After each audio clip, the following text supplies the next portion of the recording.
Edgar Cayce explained why some souls stay earthbound for centuries. There is a place between worlds that Edgar Cayce never wanted to talk about, a twilight realm where consciousness lingers, trapped in the architecture of its own refusal. Not heaven, not hell, not the peaceful transition into light that most spiritual traditions promise. Something else. Over the course of 14,000 documented trance readings, Cayce encountered them again and again, souls who had died decades, sometimes centuries ago, but who had never truly left Earth. They wandered through familiar streets that no longer remembered them. They called out to loved ones who could no longer hear. They clung to houses, to objects, to grudges older than the buildings they haunted. Cayce described them in his readings with a mixture of compassion and dread. He called them earthbound entities, shells, shadows of what they had once been. And the most unsettling part of his revelation? He said that most of them didn't realize they were trapped. They thought they were still living, still waiting, still working on something that mattered. But time had become a prison, and with each passing year, each passing decade, they forgot a little more of who they had been, until all that remained was a single moment, a single emotion, replayed endlessly in the gray space between death and surrender. The question Cayce's readings force us to confront is not comfortable. It's not what happens after we die. It's what if we don't fully die at all? What if you've been one of them before, lost in the borderlands, unable to ascend, repeating the same patterns across lifetimes because you never learned to let go? This isn't folklore. This isn't metaphor. This is a pattern Cayce documented with clinical precision across decades of work. And it has direct implications for how you live right now, in this body, in this moment. Because according to the sleeping prophet, the seeds of entrapment are planted long before death arrives. Edgar Cayce was not a mystic by choice. He was a photographer from Kentucky, a devout Christian, a man who taught Sunday school and grew vegetables in his garden. But when he closed his eyes and entered a self-induced trance, something extraordinary happened. His voice would deepen, his breathing would slow, and he would speak with a clarity and authority that seemed to come from somewhere far beyond his conscious mind. Over 43 years, from 1901 to 1944, he gave more than 14,000 readings. Doctors consulted him for medical diagnoses he had no training to give. Historians studied his accounts of Atlantis and ancient Egypt. Spiritual seekers came to understand their past lives, their karmic debts, their soul's purpose. But there was one aspect of Cayce's work that he rarely discussed publicly, one thread that ran through hundreds of readings, whispered in trance, documented by stenographers, but kept quietly in the archives of the Association for Research and Enlightenment. The readings on earthbound souls. These weren't vague warnings about restless spirits or ghost stories told for effect. Cayce described specific entities, their struggles, their confusion, the exact conditions that kept them imprisoned between worlds. He spoke of a woman who had died in childbirth in 1847, still searching for her baby a century later, a man who had been murdered over a land dispute, replaying his death every night in the field where he fell, a miser who guarded a cache of gold that no longer existed, unable to accept that his wealth had dissolved with his body. In one particularly haunting reading preserved in the ARE archives, Cayce encountered a soul who had been earthbound for over 300 years. The entity didn't even remember its name anymore. It knew only rage, a white-hot fury at something it could no longer articulate, and it had attached itself to a living family generation after generation, feeding on their conflicts, amplifying their worst impulses. Cayce described the encounter with visible distress. Even in trance, his body tensed. His breathing became labored. When he woke, he remembered nothing, but those present said he looked shaken, aged, as if he'd witnessed something that shouldn't be witnessed. Why does Cayce's testimony matter? Because he wasn't speaking from theory. He wasn't interpreting ancient texts or channeling abstract philosophy. He was describing what he saw with the same empirical precision he used to diagnose physical illness or reveal past life traumas. And what he saw should concern anyone who plans to die someday, which means everyone. Because Cayce discovered that entrapment after death is not rare. It's not reserved for the particularly wicked or the dramatically traumatized. It can happen to anyone who lives unconsciously, anyone who builds their identity entirely on the physical, anyone who refuses to release, refuses to forgive, refuses to surrender control. The question he kept returning to reading after reading was this: what keeps a soul from ascending? And more importantly, how do you make sure it doesn't happen to you? Cayce called it the borderlands, not a location, a state of consciousness, a vibrational frequency that exists between the density of physical matter and the lightness of higher spiritual planes. Imagine standing in a doorway, 1 foot in the room you're leaving, 1 foot in the room you're entering. Now imagine that doorway stretched across time. Imagine being suspended there, unable to fully step through, unable to step back. For years, decades, centuries, that's the borderlands. Cayce described it as a gray realm, not dark like the traditional concept of hell, but dim, muted, like perpetual twilight. Colors are faded, sounds are distant, the landscape shifts and blurs, responding to the consciousness of the souls trapped within it. It's not a punishment imposed by a vengeful deity. It's a prison of the soul's own making. Cayce's readings, the borderlands, are populated by souls who cannot release their earthly attachments.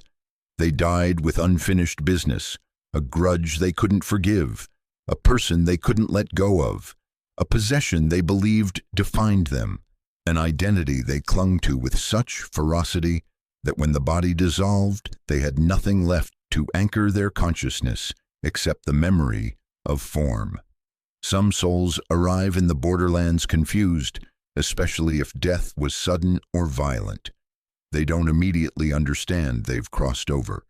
They try to interact with the physical world, calling out, reaching for objects, attempting to complete tasks, but nothing responds.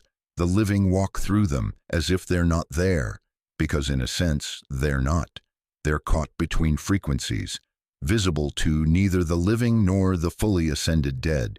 Others arrive in the borderlands fully aware they've died, but refusing to move forward. They station themselves at gravesides, in childhood homes, in hospital rooms where loved ones linger.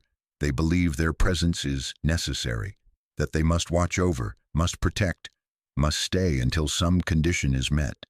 But in the borderlands, conditions are never met. Problems are never solved, because the realm itself is a reflection of unresolved consciousness, and unresolved consciousness cannot resolve itself from within its own loop. Cayce warned that time functions differently there. What feels like a day to the earthbound soul might be a year in physical time. What feels like a year might be a century. The soul doesn't age, doesn't grow tired, doesn't forget through the natural process of decay. It simply repeats, fixates, narrows. One case Cayce documented involved a young woman who asked about strange occurrences in her family's farmhouse. Doors opening on their own, cold spots, the persistent smell of tobacco smoke even though no one in the house smoked. In trance, Cayce identified the presence as her great-great-grandfather, a man who had died in 1862 during the Civil War. He'd been shot while defending the property from raiders, and in his final moments, he'd made a vow. He would never let anyone take this land. Nearly 100 years later, he was still keeping that vow, still guarding a boundary that existed only in his mind, still convinced that his vigilance mattered. Cayce's guidance was gentle but firm. The soul needed to be released, not exorcised, not banished, released. told with love and clarity that his duty was complete, that the land was safe, that he was free to go. The family performed a simple ritual, lit candles, spoke to him by name, thanked him for his protection, and invited him to step into the light. Within days, the disturbances ceased. But here's the part that haunts. Cayce said that soul had been trapped in that single moment of protective fury for nearly a century.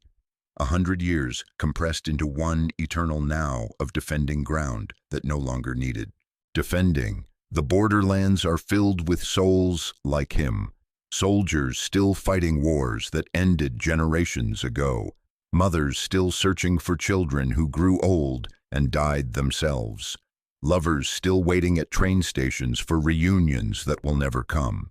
And the question that emerges, slow and terrible, is this: how long can a soul remain here? Cayce's answer, delivered in dozens of readings, was always the same: as long as it chooses to, which for some means centuries. According to Cayce, 3 forces bind souls to the borderlands, 3 patterns of consciousness that act like chains, invisible but unbreakable until the soul itself learns to release them. The first is violent attachment. Not violence in the physical sense, but an intensity of grip on people, on places, on possessions, on identity itself. Cayce described a woman who had been a renowned opera singer in Vienna in the 1700s. Her voice had been her entire sense of self. When age stole her ability to perform, she became bitter, reclusive, obsessed with preserving her legacy. She died clutching her favorite costume, believing that without her voice, she was nothing. And so, in death, she remained, tied to the theater where she'd once triumphed. Cayce said she wandered the halls for over 2 centuries, still humming arias to herself, still convinced that her identity depended on being remembered as she once was. The tragedy wasn't that she loved singing. The tragedy was that she'd collapsed her entire soul into it, so when the form dissolved, there was nothing left to carry her consciousness forward. Cayce taught that attachment becomes dangerous when it moves from appreciation to dependence. When you believe you cannot exist without something external to yourself, a person, a role, a possession, you've handed your consciousness over to the temporary, and when the temporary ends, you fracture. The second cause is unresolved karmic debt. Not debt in the sense of owing someone money, but patterns of harm, cycles of cruelty, manipulation, betrayal that the soul participated in but never witnessed from the other side. In one documented case, Cayce encountered the soul of a man who had been a brutal overseer on a plantation in the early 1800s. He'd inflicted years of suffering on enslaved people, justified it to himself as duty, and died believing he'd done nothing wrong. But in the borderlands, he was forced to experience what he'd caused, not through external punishment, but through the architecture of consciousness itself, which, Cayce explained, always seeks balance. The man's soul was trapped in a loop. He would relive moments of his cruelty, but from the perspective of those he'd harmed. He felt their terror, their despair, their pain, over and over, not because God was punishing him, because his own consciousness needed to understand, and understanding at the soul level requires feeling. Cayce emphasized that this wasn't eternal damnation, it was education. The soul was learning what it couldn't learn while identified with the ego, while still convinced that other people's suffering didn't matter. Eventually, after decades, sometimes centuries, the soul integrates the lesson. Compassion awakens, remorse becomes genuine, and at that point, guides appear to help the soul ascend. But the process cannot be rushed. The soul must choose understanding, and some souls resist for a very, very long time. The third cause, and perhaps the most common, is refusal to accept death itself. The ego's terror of dissolution. Cayce described this pattern in reading after reading. souls who simply could not accept that they were no longer alive. They clung to the illusion of physicality with such desperation that they half remained in it, ghostly, semi-present, able to sense the living world, but unable to fully participate. One case involved an elderly man who had spent his entire life accumulating wealth. His identity was built entirely on his financial power, the respect it commanded, the control it gave him, the sense of importance it provided. When he died, his will specified elaborate instructions for his estate. He'd planned everything meticulously, convinced that his legacy would endure. But within months, his children squandered the fortune. The business collapsed. The properties were sold. His consciousness, still tethered to the physical, watched it all unravel. And rather than accept that material wealth meant nothing beyond the physical plane, he became trapped, hovering around the remnants of his empire, trying desperately to influence events he could no longer control. Cayce said this soul remained earthbound for over 40 years before finally accepting that his true identity had never been his wealth, that he was something deeper, something that couldn't be measured in currency or property or power. Only then could he release. Only then could he ascend. These three patterns, violent attachment, unresolved karma, refusal to accept death, are not abstract concepts. They're active forces in your life right now. Every grudge you nurture is a potential chain. Every identity you collapse yourself into is a future trap. Every moment you live as if the physical world is all that exists, you're rehearsing for entrapment. Cayce's warnings were not meant to instill fear. They were meant to wake you up, because the souls who remain trapped in the borderlands for centuries all have one thing in common. They lived unconsciously, and they died the same way. Let's follow the journey of a trapped soul through its stages. Let's understand step by step how entrapment happens, not through some external force, but through the soul's own choices, its own resistance, its own inability to surrender. The first stage is confusion. Imagine you fall asleep one night and wake in your own home. Everything looks familiar, the furniture, the light through the windows, the sounds from outside, but something feels off. Colors are slightly muted. Sounds seem distant, as if you're hearing them through water. You try to speak to your family, but they don't respond. You reach for objects, but your hand passes through them. You look in a mirror and see nothing, or worse, you see yourself, but younger or older or flickering between forms. This is the experience of souls in the first stage of entrapment. They don't immediately understand they've died, especially if death was sudden, a car accident, a heart attack, violence. There's no transition period, no slow awareness. One moment they're alive, the next they're somewhere else. But it looks so much like the world they knew that they assume they're still in it.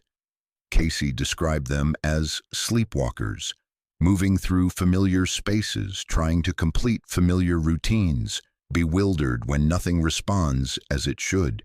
One documented case involved a woman who died suddenly of an aneurysm while preparing dinner. For weeks, possibly months, her consciousness remained in the kitchen, trying to finish the meal. She couldn't understand why her hands wouldn't grip the knife, why the vegetables wouldn't chop, why no one came when she called. Her husband, grieving in the next room, felt her presence, a persistent cold spot near the stove, the sense of being watched. He couldn't see her, couldn't hear her, but he knew she was there. Cayce's reading revealed that she was trapped in the moment before her death, convinced she had a task to complete before she could rest. The guidance was clear. Her husband needed to speak to her, to tell her gently and with love that the meal didn't matter, that she was free to go, that her family would be okay. He did. He stood in the kitchen, spoke her name, and released her from the obligation she'd imposed on herself. Within hours, the presence lifted. But here's what makes this stage so psychologically devastating. Imagine calling out and no one hearing, touching and feeling nothing, watching your loved ones mourn you but being unable to comfort them. The isolation is absolute. And for souls who don't understand what's happening, who don't have a framework for consciousness beyond the physical, this stage can last for years. They wander. They repeat familiar patterns. They try desperately to make themselves known. And when the living world continues without them, when their presence fades from memory, when their belongings are cleared out and their rooms repurposed, the confusion deepens into something darker, desperation, which leads to the second stage. As time passes in the borderlands, and remember, time there is not linear, not reliable, confusion begins to harden into obsession. The soul fixates on one person, one place, one unfinished task. It believes with absolute conviction that it must complete something before it can rest, that its presence is necessary, that without its vigilance something terrible will happen. Cayce documented dozens of cases where souls fixated on specific individuals, usually loved ones, but sometimes adversaries. One particularly haunting reading involved a mother who had died in childbirth, leaving behind a newborn daughter. The mother's consciousness, overcome with grief and protective instinct, refused to leave. She stayed with the child as she grew, invisible, inaudible, but present. At first, her intentions were pure. She wanted to watch over her daughter, to make sure she was safe. But as the years passed, the fixation became pathological. The daughter grew into adolescence, then adulthood, and the mother's presence never left. Cayce said the daughter felt it her entire life, an oppressive weight, a sense of being constantly monitored, an inability to make decisions without second-guessing herself. She developed severe anxiety, difficulty forming relationships, a persistent feeling that she was failing some invisible expectation. It wasn't until she was in her 40s, struggling with depression, that she consulted Cayce. The reading revealed the presence of her mother, still clinging, still convinced that her vigilance was necessary, unaware that her love had become a cage. The guidance was heartbreaking and necessary. The daughter needed to release her mother, to tell her with compassion that she was grateful for the protection, but that it was time to let go, that she would be okay, that her mother had earned her rest. She performed a simple ritual, lit a candle, spoke to her mother by name, thanked her, forgave her, and released her into the light. Within weeks, the oppressive presence lifted. For the first time in her life, the daughter felt free. But this is the insidious nature of obsessive haunting. The soul believes it's acting out of love, out of duty, out of necessity. It doesn't recognize that its fixation is harming the living and imprisoning itself. Cayce described souls who fixated on houses, convinced they needed to guard them. Souls who fixated on objects, family heirlooms, jewelry, land deeds, as if these material things held intrinsic importance. Souls who fixated on grudges, replaying arguments from decades past, unable to move beyond the moment of betrayal or injustice. One case involved a man who had been cheated in a business deal in the 1890s. He died still furious, still obsessed with proving he'd been wronged. His consciousness remained tethered to the physical location where the deal had been made, a building that had since been torn down and replaced 3 times over. But he didn't see the new structures. He saw only the original, frozen in the moment of his betrayal, and he reenacted that moment over and over, arguing with phantoms, demanding justice that would never come. Cayce said this soul remained earthbound for nearly 70 years before a psychic medium, visiting the area, sensed his presence and helped him understand that the people he was arguing with were long dead, that the debt he was trying to collect existed only in his own consciousness, that he was free to release it any time he chose. The emotional tone of these cases is profound claustrophobia. Imagine being stuck in a single moment, stretched across time, unable to move forward, unable to go back. The same scene, the same emotion, the same desperate need to fix something that cannot be fixed from where you are. This is the second stage. And for souls who remain here too long, who pour all their consciousness into a single fixation, something even darker begins to happen. They start to change. This is the part of Cayce's testimony that's hardest to hear, but it's necessary to understand. Souls who remain earthbound for decades, and especially those who remain for centuries, begin to fragment. They lose coherence, lose the complexity that made them fully human. All that remains is the emotion they fixated on, the need, the hunger. Cayce called them shells, shadows, remnants of what was once a full soul, now reduced to a reactive force. These entities are not evil in the theological sense. They're not demons sent from hell. They're what happens when consciousness refuses to grow, refuses to release, refuses to surrender for so long that it forgets what it was refusing for. In one of his most disturbing readings, Cayce encountered a presence that had been earthbound for over 400 years. It had once been a human being. Cayce could sense the residue of personality, but so much time had passed, so many cycles of fixation and frustration, that almost nothing human remained. What was left was pure reactive need.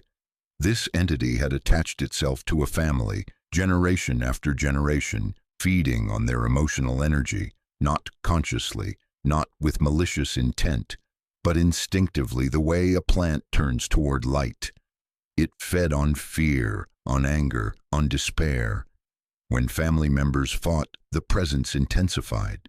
When they felt anxious or depressed, it seemed to hover closer, not causing the emotions but amplifying them, drinking from them, sustained by them. Cayce described it with profound sorrow. This wasn't punishment. This wasn't damnation in the traditional sense. It was dissolution. The soul doesn't go to hell.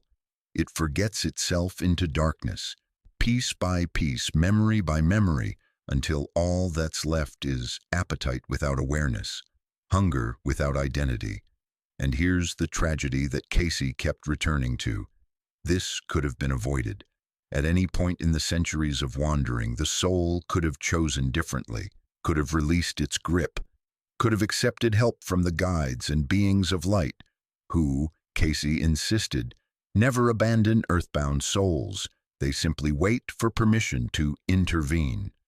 But the soul refused. Again and again it turned away from the light, convinced that the thing it was clinging to mattered more than freedom. And over time, that choice became its nature. These fragmented entities, these shells, sometimes attached to living people, especially people who are energetically vulnerable, those struggling with addiction, chronic anger, unprocessed trauma, or deep depression. Cayce was careful to distinguish this from classic possession. It's not that a demon takes over your body. It's that a confused, fragmented consciousness resonates with your emotional state and clings to it, creating a feedback loop. You feel heavier, more reactive, less yourself, and the entity, such as it is, feels momentarily sustained. One documented case involved a young man who developed a sudden, severe addiction to alcohol. Cayce's reading revealed the presence of an earthbound soul, a man who had died of alcoholism in the same building decades earlier. The deceased soul, still craving the substance it could no longer consume, was drawn to the living man's drinking and amplified the compulsion. The guidance was both spiritual and practical. The young man needed to stop drinking, obviously, but he also needed to perform an energetic clearing, to speak to the attached entity with compassion, to release it into the light, to reclaim his own sovereign energy. He did. The recovery was not instant, but it was real, and he reported, months later, that the desperate, clawing need for alcohol, the part that felt like it wasn't even his, had vanished completely. This is the third stage, the darkest, the most cautionary, But even here, even in fragmentation and shadow, Cayce maintained that redemption was possible. No soul is ever truly beyond help, but the help cannot be forced. The soul must, at some level, choose to receive it. Which brings us to the pattern beneath all of this, the hidden architecture of entrapment that Cayce discovered across hundreds of readings. After years of encountering earthbound souls in his readings, Cayce began to notice a pattern. Not all souls become trapped. In fact, most don't. Most transition naturally, peacefully, into higher dimensions, guided by loved ones, by teachers, by the light itself. But those who remain earthbound for decades or centuries share a specific trait. It's not that they were particularly evil. It's not that they committed unforgivable sins. It's that they lived lives of extreme materialism. And Cayce didn't mean materialism in the sense of greed alone, though that was part of it. He meant an identification of self with form, with the physical, with the temporary. These were souls who built their entire sense of identity on external things: wealth, status, physical beauty, intellectual reputation, control over others, ownership of property. They anchored their consciousness so deeply in the material plane that when the material dissolved, they had no inner structure to carry them forward, no spiritual practice, no sense of the eternal, no relationship with anything beyond the body and its appetites. In one of his most philosophically profound readings, Cayce described a soul who had been a powerful banker in New York in the late 1800s. The man had accumulated vast wealth, controlled industries, shaped political outcomes, but he'd never once considered anything beyond the physical. He didn't believe in God, didn't meditate, didn't contemplate meaning or purpose. His entire reality was material power. When he died, his consciousness simply couldn't comprehend where to go. The structures that had defined him, money, influence, property, were suddenly irrelevant, and he had nothing else to anchor to. So he remained, hovering around the financial district, trying desperately to influence deals, to protect his legacy, to matter in the only way he knew how. Cayce said this soul was still earthbound decades later, not because he was being punished, but because he'd never developed the inner organs of perception needed to see anything beyond the material. He was spiritually blind, not through malice, but through neglect. And here's the question this pattern forces us to confront. Where are you placing your consciousness? Are you building your identity on things that will dissolve when your body does? Your job title, your bank account, your physical appearance, your reputation, your possessions? Or are you cultivating something that can carry you forward? Awareness, compassion, presence, connection to something larger than yourself. Cayce wasn't advocating for asceticism or rejection of the physical world. He lived a full, embodied life. He loved his family, enjoyed simple pleasures, worked with his hands, but he understood the difference between inhabiting the physical and identifying with it. The body is a vehicle, a temporary home, a sacred tool for learning, but it's not you. And if you forget that, if you spend your entire life convinced that the vehicle is the driver, then when the vehicle breaks down, you won't know how to step out of it. You'll keep trying to drive a car that no longer has an engine. And that's how souls stay trapped for centuries. Not because they're wicked, because they forgot who they were beneath the form.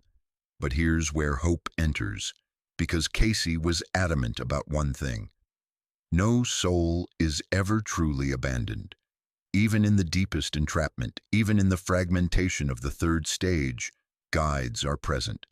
Higher beings, teachers, angels, ascended souls, beings of light, continuously offer pathways out of the borderlands.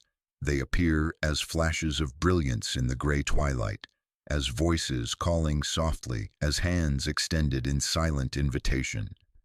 But they cannot force a soul to take them. Free will, Cayce taught, is the most sacred law in the universe.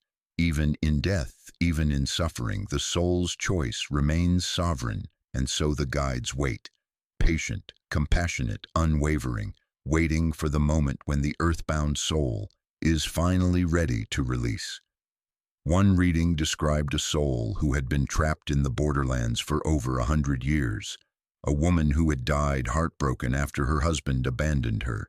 She'd fixated on that betrayal, replaying it endlessly, unable to move. Past the moment of rejection, guides appeared to her repeatedly, sometimes as beings of light, sometimes taking the form of her grandmother, who had crossed peacefully years before. They didn't judge her, didn't lecture, didn't try to pull her forward against her will. They simply showed her the light and invited her again and again to step toward it. But she refused, every time, because stepping into the light meant releasing the story she'd built her identity around. The story of betrayal, of victimhood, of justified anger, and she wasn't ready to release it. Until one day, after a century of repetition, something shifted. She was tired. The anger that had sustained her for so long felt hollow. The betrayal that had defined her felt meaningless. And when the guides appeared again, she finally looked at them, really looked, and saw something she'd been refusing to see. They weren't there to judge her. They were there because they loved her. And in that recognition, the grip released. She stepped toward the light. And the 100-year loop finally ended. Cayce taught that this moment of choice is always available. Always. No matter how long a soul has been trapped, no matter how fragmented or confused, the invitation to ascend remains open, but the soul must choose it. And here's the psychology of refusal that Cayce explored in reading after reading. The earthbound soul fears the unknown more than it fears the prison. The borderlands, however gray and claustrophobic, are familiar, predictable. The soul knows how to navigate them, even if that navigation is suffering. But the light represents dissolution of the old self, surrender of control, trust in something the soul can't yet comprehend. And for souls who lived their entire physical lives controlling, grasping, refusing to surrender, that final act of trust feels impossible until it doesn't, until the pain of staying becomes greater than the fear of leaving. And that's when transformation happens, not through external force, through internal recognition. The soul remembers, suddenly, wordlessly, that it's more than its story, more than its pain, more than its resistance. It's a spark of eternal consciousness, temporarily confused, finally ready to come home. And the guides who've been waiting patiently all along gently lead it back toward the light. So how do you ensure this doesn't happen to you? How do you live in such a way that when death comes, and it will come for all of us, your consciousness is ready to ascend cleanly, without entanglement, without resistance? Cayce gave specific guidance preserved across hundreds of readings, and it all comes down to one principle. Release attachments now, not after you die, now. Every moment you practice letting go of grudges, of identities, of the illusion of control, you're preparing your consciousness for the ultimate release. First, forgive completely. Cayce said that unforgiveness is one of the strongest chains that bind souls to earth. Every grudge you carry is a potential anchor. Every resentment you nurture is rehearsing for entrapment. This doesn't mean condoning harm. It doesn't mean pretending you weren't hurt. It means releasing the other person from the story you're telling about them, releasing yourself from the burden of carrying their debt. Forgiveness isn't for them, it's for you. It's the practice of unhooking your consciousness from the past, so you're free to move forward.